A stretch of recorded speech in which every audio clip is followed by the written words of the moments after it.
When we picture a Native American warrior, the image is almost always the same: a fighter galloping across a plain on horseback, clashing with colonizers.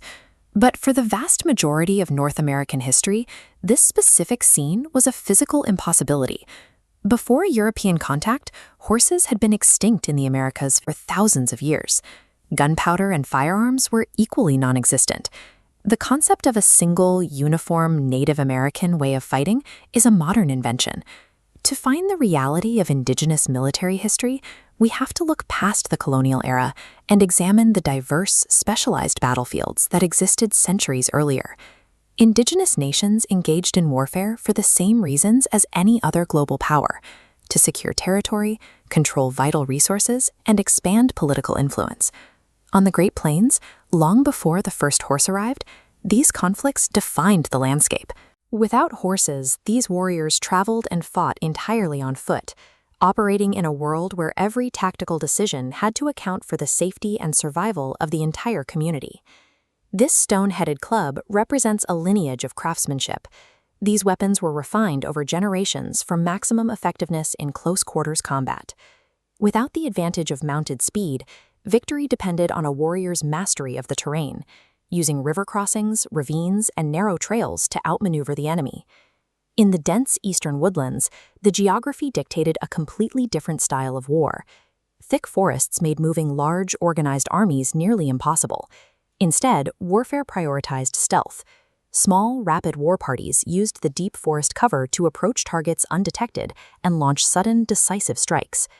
To counter these ambushes, settlements constructed massive wooden palisades, creating a hard physical barrier to protect the granaries and families within. Moving south, the Mississippian chiefdoms operated on a different scale of political competition.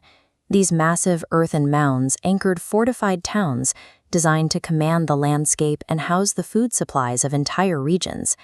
The sheer variety of the North American environment meant that Native nations developed highly specialized military systems unique to their own corner of the continent. These military actions were never mindless violence. They were tools of sophisticated statecraft. Leaders used trade networks, forming strategic marriages, and the exchange of ritual gifts to negotiate alliances and manage the regional balance of power. Even the taking of captives served a political purpose, with individuals often being incorporated into the community to replenish populations and forge new social bonds.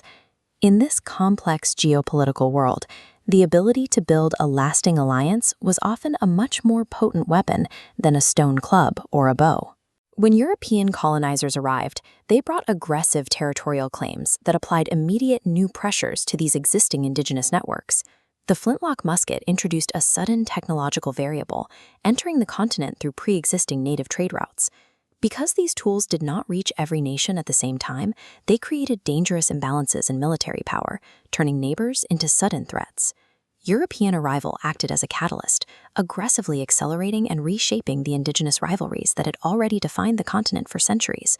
Sophisticated native leaders leveraged the French, British, and Spanish empires against one another, playing them off together to secure their political interests. An alliance with a European power was a calculated move to expand a nation's military reach and solidify hold on disputed territory.